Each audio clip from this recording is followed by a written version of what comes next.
everyone, welcome back to my YouTube channel, New Breeders. My name is Kiran, and in this video, we'll be continuing our series where we talk about all the Wheel of Time adaptation episodes. We have already talked about the first two episodes, and if you haven't watched them yet, please go and watch it. The link will be there in the description down below. And thank you so much, Angie, for talking to me about all these episodes. And thank you so much for joining in this video as well. So, today we'll be discussing the episode 3. Let's begin. So Yeah. the episode begins with my favorite character, that is Nynaeve.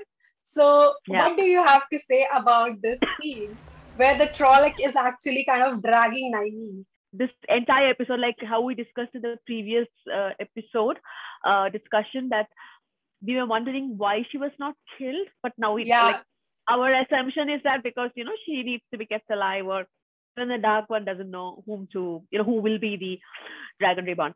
So, yeah, but the inside the cave near the pool, the confrontation, I think in the entire episode, it was one of the best scenes.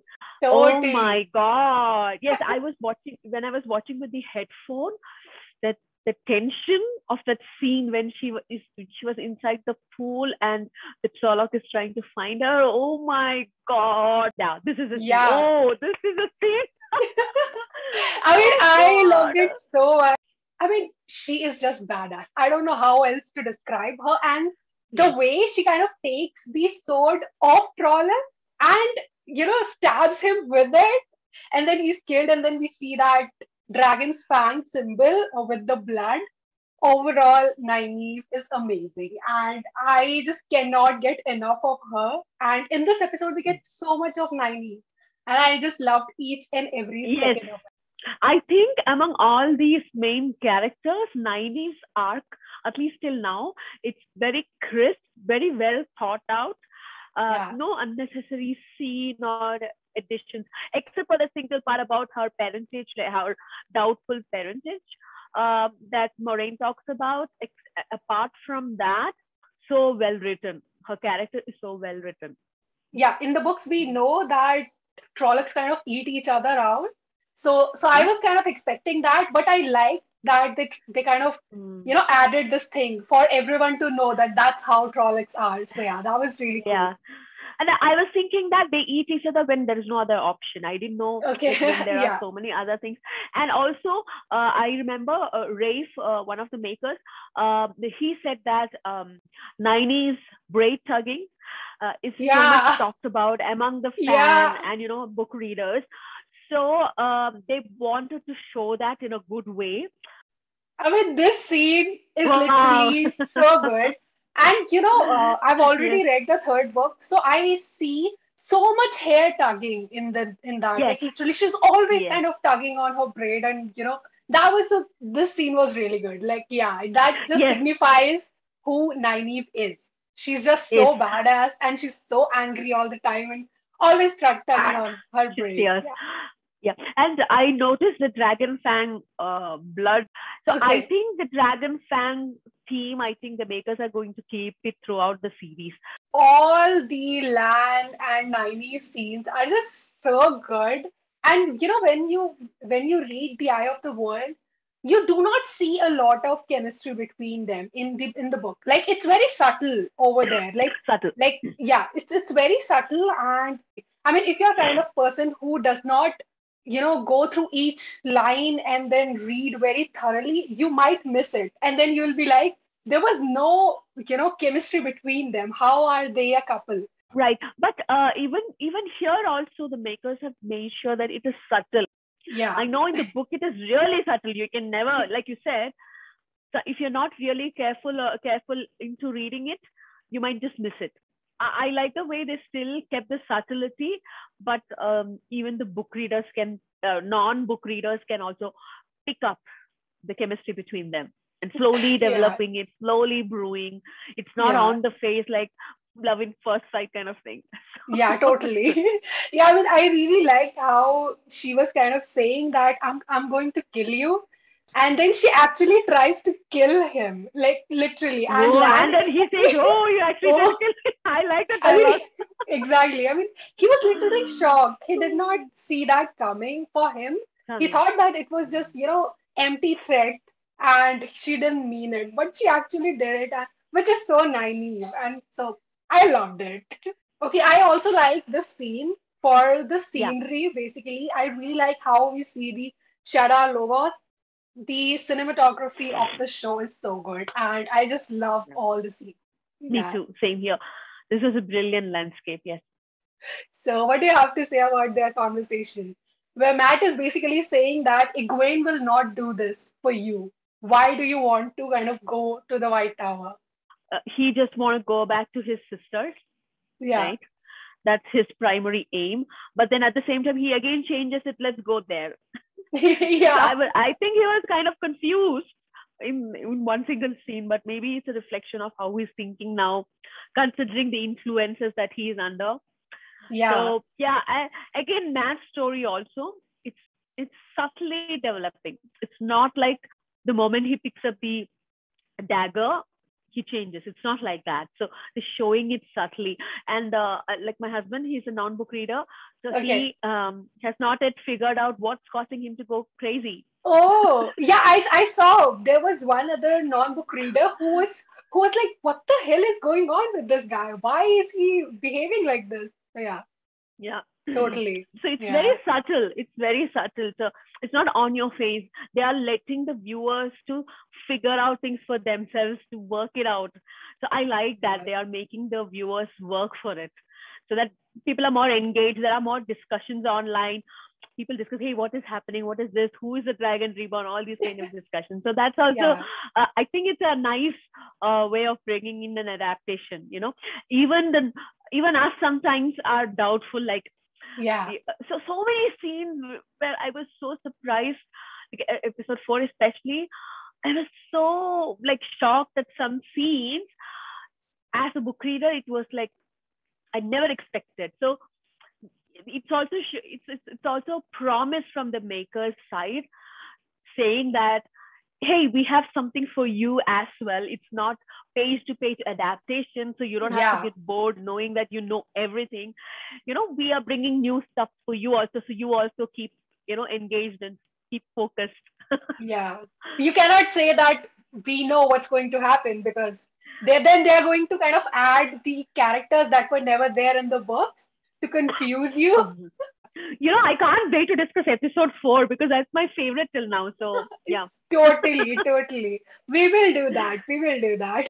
So in this particular scene, we do not know whether it was Egwene or Perrin who were responsible for the fire. What do you think? Who did it? I think it was Egwene.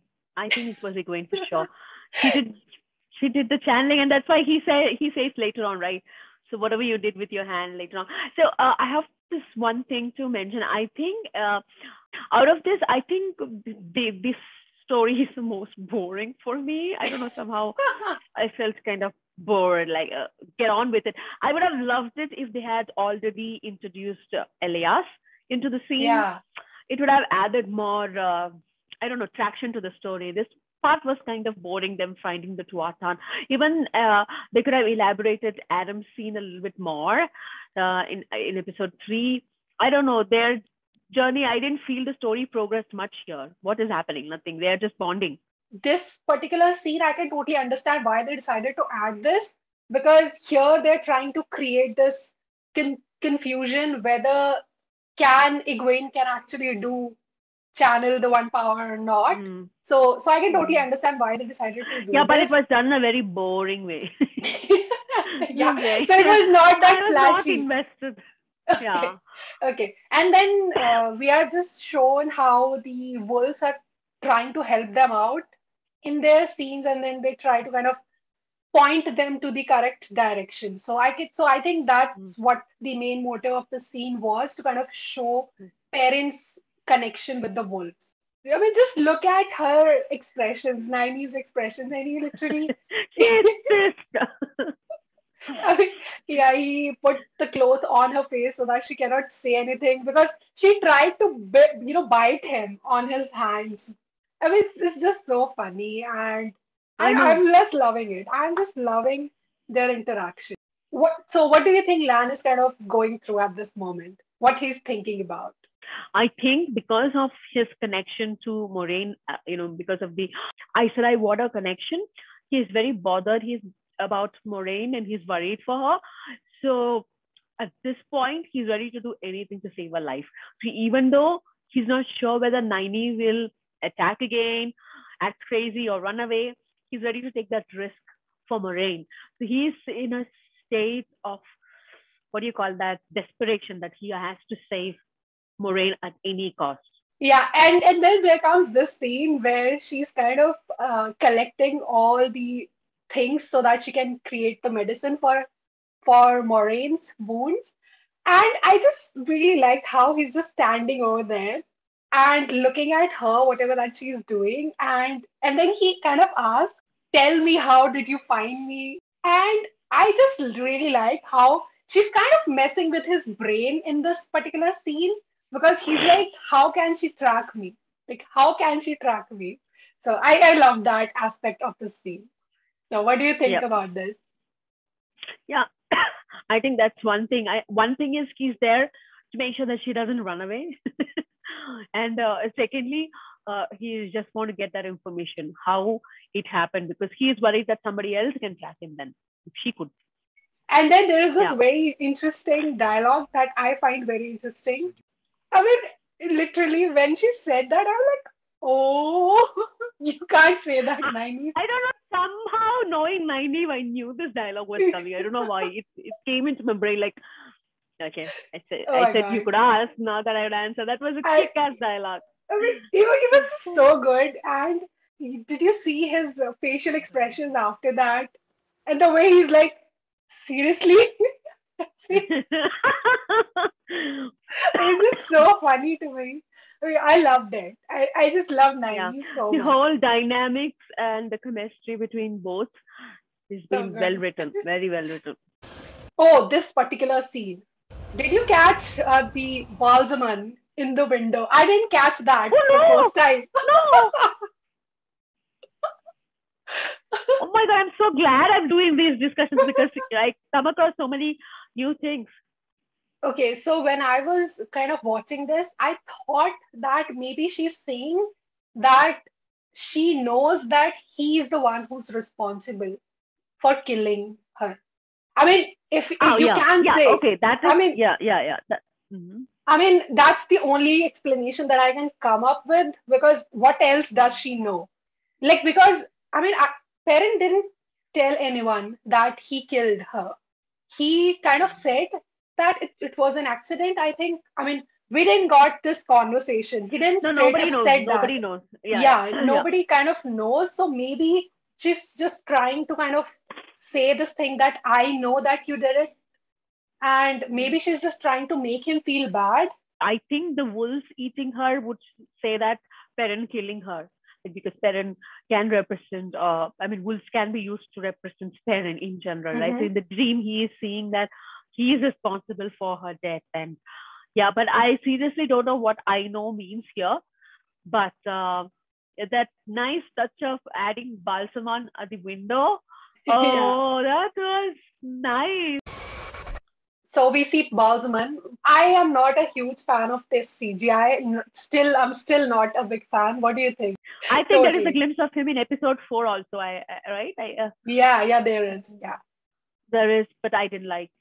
No, not yet. Okay, so this particular scene where Matt and Rad are actually going to this small town that's called Breen Spring, I guess. Yeah, I really like how the shots look really good, and this shot is so cool as well. Yeah. Correct, but you know what? They call it a Yeah, mining town, but it looks like small mining accommodations. Like, yeah. the miners get some. It didn't feel like a town as such. Matt is kind of seeing this particular crystal that's there with this dead person. So I'm just really curious to know what does this crystal do, this pink crystal. So, and there's this one more thing that Matt gets. So we'll talk about this in like the upcoming scene. But yeah, I think that this entire thing with the Isle was not in the books, and this is also completely new. That's created for the show. Isle is only referenced in the book, so they wanted to bring in that concept of Isle because that is important to the story, right? So Yeah. Isle and their lifestyle and where they live and all that. So when Tom later on explains, so Yeah. that gives context to people who have not read the books, like who are these Isle. So that's okay. They have put in there. But I think that crystal part, I don't know if it has any significance as such. Maybe, because you have read book 3, but I know I don't.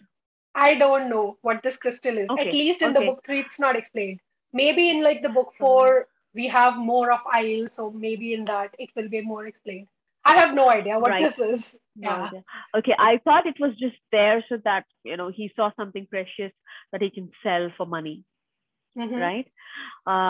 But again, then I thought that they're living in this town, which is kind of impoverished. It's a mining town.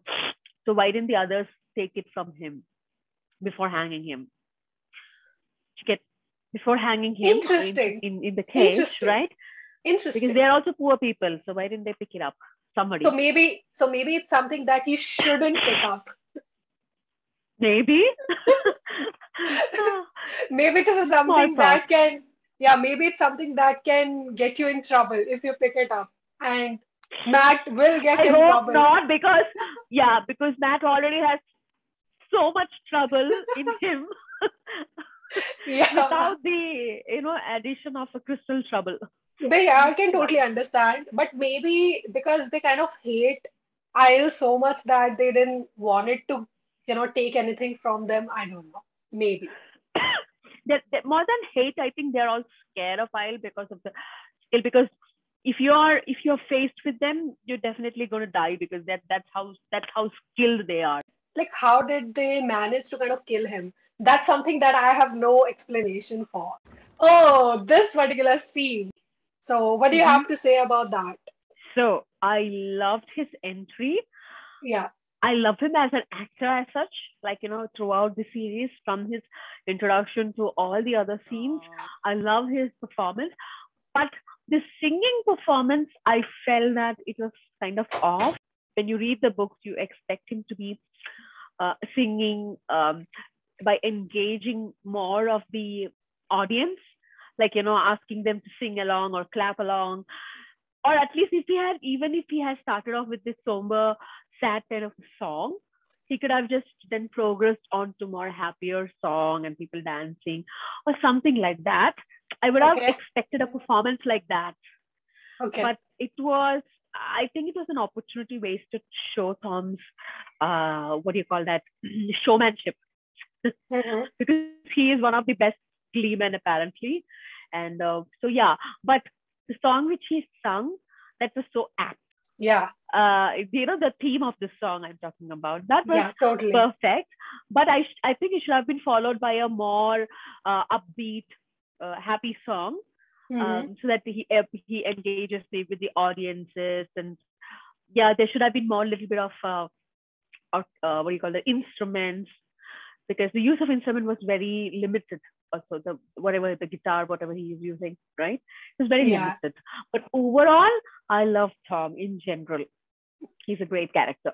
Yeah. And I think that I personally, when I saw this particular scene, the first thing that came to my mind is that the Tom in the books has this multicolored cloak, and here the cloak, the whole multicolor thing is on the inside. I'm like, why would you wear something like that?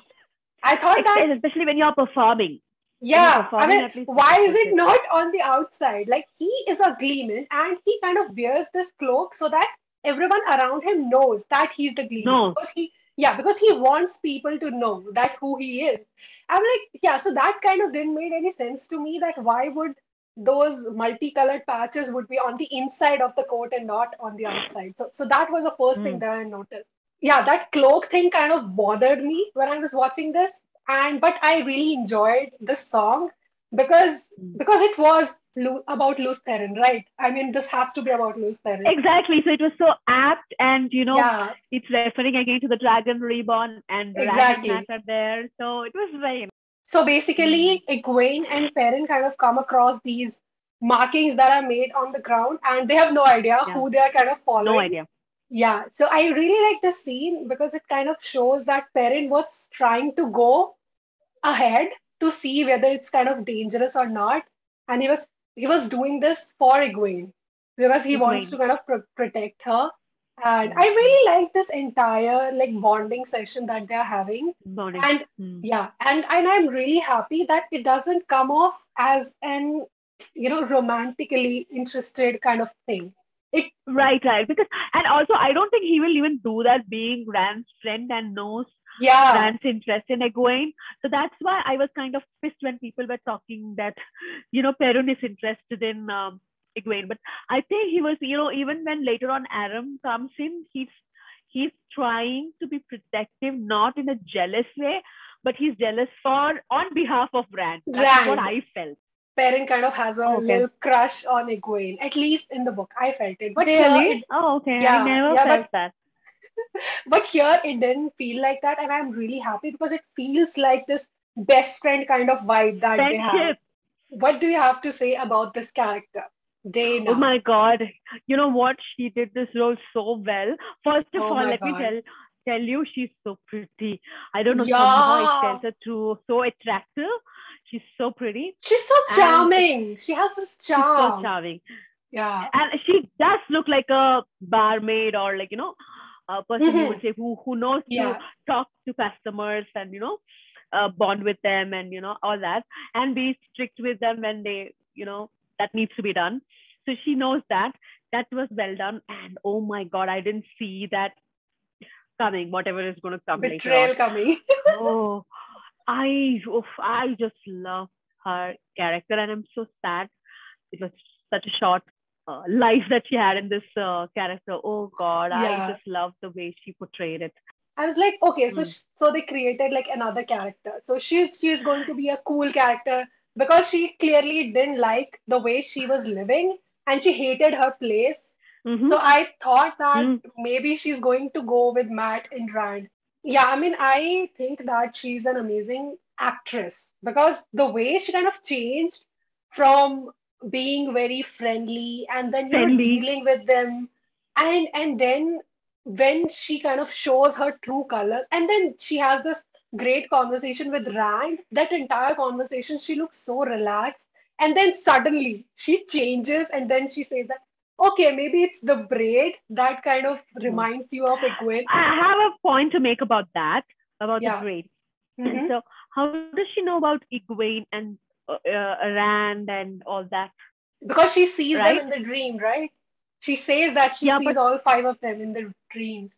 So Egwene is one of them. mm, I Yeah. wasn't expecting. I was like so confident. I know everything in the book. I'm not going to be shocked. Like, the makers are like, no, hold on. We have much to, shock you with. In this entire conversation between Dana and Matt, you cannot feel that she's a dark friend. And she's so natural. She looks so natural. We just didn't see that coming. That was good. Yeah, so this particular scene, okay, so the first thing that I want to point out about the Tuathon is their clothes are supposed to be very colorful, but they are not Colorful. that colorful. I I'm disappointed here because literally because they are described as the people who are very noticeable. But I don't think Mm. that the way they're dressed, they are noticeable, at least to me personally, because the Aes Sedai are more noticeable than them. I mean, Aes Sedai wear all red, the red sisters. And then we have Mm. Morin who's wearing all blue. I mean, I think that Mm-hmm. they stand out more than Tuathon. What do you think? Yeah. I think so too, because I saw online also some people complaining about this, and I think I kind of agree. Yes, they should have been made more color. Their hairstyle, everything looks gypsy-ish. That's okay. Yeah, But yeah. yes, color. I wanted Bollywood color. Like so you know what I'm talking about. So that Yeah, that's very flashy. It has to be flashy. Just look at what Aram is wearing. It's not even exactly I was about to colorful. say that. I was about to say that because these two guys in the front, the lady and Yeah, the man, they are fine. At least they have some patterns, colors, embroidery or whatever that the weaving is going on, but yeah. nothing on the others. The others look so bland. That I generally like the concept of the traveling people, Hmm. that they embrace peace, Mm-hmm. When the rest of the world is engaged in all kind of war and fighting and all that, they Yeah. choose peace. I know here they are shown as kind of nomads and gypsies here, but in the Mhm. books it's clearly kind of very cultish feeling around these people, right? In a good way, because they are professing goodness in people, Yeah. and they are in search of this song which will harmonize the world. I think that maybe in the book series, in like the further books, I think they are going to find that song. I think. I mean, let's hope that I hope so, because I want to know what it is. I'm so curious. they should find that, because if they have introduced this particular plot line, I think that they are going to continue with it. So they have this particular sentence that everyone has to say that we do not know the song. And if you do not even have that song, you're still welcome, and we are going to feed you, and we are going to feed each and every one who comes in contact with us, which is so cool. And I'm just thinking, I don't know, maybe this might sound utterly dumb to people who have completely read the complete series, but maybe song is refers to something else. Maybe it's not actual song. I don't know. I'm just thinking maybe some kind of allegory to something physical that might help at Oh, the end in oh, unifying the world when oh. the dragon reborn does his stuff. I don't know. I'm just thinking. Yeah, so basically, people kind of hate them in a way. They think that they take their children, they kind of manipulate children into joining their I think group. they're just being misunderstood by people, yes. And that this is where I say I felt that they are cultish because they try to convert people with their messaging of peace and all that. So maybe that's why people just try to stay away from them because they feel like a cult. So in this particular scene, she thinks that Matt and Rad are kind of together. We are going to have some same-sex relationship. I think it's because I think so because that's one thing. Moraine and Swan. Do you Uh, think that it's a there is a thing? rumor. I don't know. I haven't read the books, but there is I a mean, rumor that they are. there is one Mhm. scene when Moraine takes Swan's name, and I was like, why would she take Yeah, her name? when she's Yeah, about to die, or like she's in that dire situation. yeah, yeah. So I think there is some connection, and so people are uh, alluring to a possibility of relationship between Annalyn Seat and this Moraine. Okay. And here I think this was just a ruse from Dana's side because Dana has seen them in dreams. So Mm-hmm. they know she must know that they are just friends because if she know about Rand and Egwene, so Yeah. she's just trying to play him here, saying that, hey, if you guys want to make noise, it's okay and all that. No. Yeah. So but she knows it's not. They're just friends. She knows, But I think right? this entire conversation was for the audience to know that Ah, yeah, they can correct, expect correct. couples. Yes. But is it there in the books? But Andrew, who joined in our stream last time, Okay. you remember Andrew Yeah. who joined in the stream? So he's a huge super fan of Wheel of Time from years and Mm-hmm. years. So we had a discussion initially. I told you, right? I had a discussion about the books. So he was saying that if you're not particularly looking for it, you might miss it because it's Mm-hmm. not important to the plot as such. But Yeah. definitely this far in the future. So it is, I think, okay that all kind of relationships are accepted in this society, Mm-hmm. and maybe yeah. But I agree with you. Maybe this is the way of makers to show Show that. the Yeah. audience or tell the audience that this is kind of a very liberal society. Yeah. Yeah. Okay. So that's in this particular scene, Matt is here to take the crystal from a dead body. How do you feel about that? That he's stealing from a dead person. I think if Matt was in his right mind, he Mm-hmm. wouldn't have done that. Uh, but now I think he's so influenced by the darkness in him that he doesn't care. He just wants the money. He wants to go back to his home, to his sister, and to provide for them. So he's ready to go to any extent, and this darkness is pushing him to do all these kind of immoral stuff. This is my understanding. I don't know, maybe I could be wrong because I don't think the Matt we saw in episode 1 would do this. So he's not a greedy person. He does it out of his desperation. yeah, he lost the money. Tom took the money. Yes, so he's pissed off about that. Mm. So he wants something to go back to his sisters. So he's doing it. So somewhere he knows he's doing wrong, but he's not able to stop himself, I think. So it's like Yeah. the control of the evil on him. Yeah. I think I totally agree with you. And I think that earlier he used to kind of steal. So we know that he has a tendency to steal, but he would never go this far. I think it's the Yeah. dagger's influence that's kind of, clouding his judgment, I guess. So that's why he's even ready to steal from a dead body. But still, it was really weird for me to kind of see that. And I'm like, don't do that. I think I really like how Matt is kind of looking at him as a father figure because we know that Matt has such a terrible father. So I think I really like that bond that they're trying to show. He knows that he's from Two Rivers because he's a gleeman, Mhm. so he knows how people speak in all the different languages and all that because of all the different places that they are from and the way they dress and all that. So I think I really like Mm. that. And I think this would help the new viewers a lot because they would know after watching the scene, they'll know that the Gleeman is the kind of person who has a lot of information. Yeah, this thing. So what do you think this is? I mean, he takes the crystal and in that and with that he takes this particular figurine. What do you think it is? Is it an angry? Ankriel. I have no idea what this is, but does that look like a dog to you? Or a wolf? I mean, doesn't look like a wolf. Maybe it's a dog. I don't know what it is. Do you think it's an Angria? I don't know. But I was really curious to know this, that what it is. So the people who are watching us, if you know what this is, please comment it down below. But if you think that this is a spoiler, then please don't spoil us. Just give us some hint so that we can find the answer for ourselves. Like, what exactly is it and why does an Isle have this? So we know that she knows about Egwene, and the only way she can know this is through her dreams because she Dreams. said that I can see five of. I think I really like how Rand is kind of able to break the door. What do you have to say Yeah. about this particular scene? Yeah. She clearly says it's even three men cannot open the door, right? You get right. Yeah.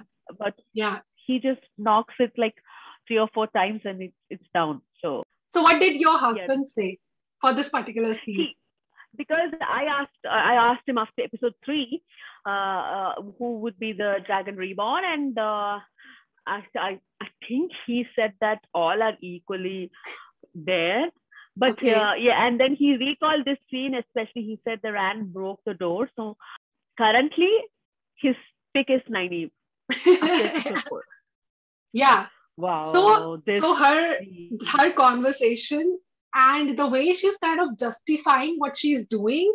I mean, the Dragon Reborn would be saved if he goes to the Dark One. She has this thing in her head. She basically does not want to live in the reality that's going on. So I think that this kind of shows the mentality of the people who follow the Dark One and how Yes. he's kind of manipulating them. Yeah. So, so Dark One, I think he chooses people with these kind of vulnerabilities. She thinks that her life is a suffering. Terrible. She's not happy Yeah. where she is. It's terrible, and there is pain and suffering. So the only way to end this is by breaking the veil, and Yeah. that's why she is a dark friend, and she truly believes in the cause. She doesn't think that she's doing a bad thing. She Yeah. thinks that she's doing something good so that she's ending the suffering. So she's clearly brainwashed. And I like that they made it clear. So it's not like these people who are dark friends, they are actually cruel, or so they're not corrupt people. They the Dark One looks for these kind of people with vulnerabilities and insecurities, and then feeds on them, and then try to bring them to his side. Dana, you feel sympathy for her. You don't feel like she is a absolutely horrible person. No, she doesn't. Yeah. So that was a good touch to it. So here, Tom kills her, right? Yeah. And I think it's because, again, Tom knows these are kids right out of a small village. and they are Mm-hmm. not in there. Maybe they're not able to kill her, and she's a woman also. So they might hesitate, but she needs to be killed because she's a dark friend and she could go to any extent, right? And she's already summoned the fate. So there is no way they can leave her alive. So Tom takes that step and decision and kills her. I think it was a good setup to just say that Mm. how Tom is kind of going to save them in future as well, and he's just going to be like a father figure to them. That was my interpretation, at least, that he That knows too. that they That are too. Yes. children. Yeah, he looks at Yes. them as if they are small children, and he just wants to protect them. I love her. I love her. I mean, in the books, I hated Red Sisters. Seriously, Hated them. seriously. I mean, obviously, here they say, especially in episode 4, I felt respect for them because they're doing the thing that they're doing to protect the world. Yeah, They might come across as arrogant and, violent, angry, but what they're doing is to, that's their job. That's a duty, and they're doing it, and yeah. they are arrogant about it. That's all. And the way she says, Moraine Sidai, I mean, I loved it. I just love Leandrin and the way she's kind of portrayed. I mean, I just hated her in the books, but I'm finding her very interesting Oh, in the I series. hated her in the book. Okay, so this Logan! look, so the look that he kind of gives to Moraine when I watched it, and the way Moraine is kind of looking at him, I'm like, this guy is something.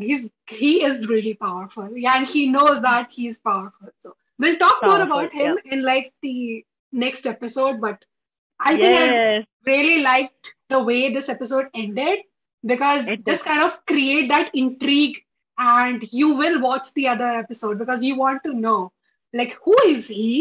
Is he the Dragon Reborn? What's going on? Reborn, and even Moraine has this doubt. Oh my God, was I chasing, after wrong people after all? Yeah, That they have captured him because you yeah, can, I like you said, Moraine can feel that he yeah. has some power and all that. So He has yeah. that look. He has that look, Yeah, the way he's looking at her. And I think he's a great actor and he's acting and Oh yeah. he's so good. Like Have I you watched love, Money Heist? yeah, yeah, I did Oh my Professor. God, Professor is my favorite. I loved Yeah, him. So when yeah. they cast him for Logan, I was just jumping up and down. I'm like, oh my God, I can't wait to watch him next. Yeah, and then we see the Green Sisters at the back that we will meet in like the next episode. So we'll talk about them Yeah, in like the next episode. That's it. So this is our discussion. And what do you guys think about this particular episode? Please comment it down below. And yeah, if you like this video, don't forget to give it a like. And if you haven't subscribed to Angie's channel yet, please go and subscribe to her. And if you haven't subscribed to me, please subscribe. And we'll be continuing with the series and talk about all the episodes that will be coming. So please look out for the videos. And if you haven't watched our previous videos, the links would be in the description. Please go and watch them as well. So thank you so much for watching. Bye bye. thanks everybody. Bye bye.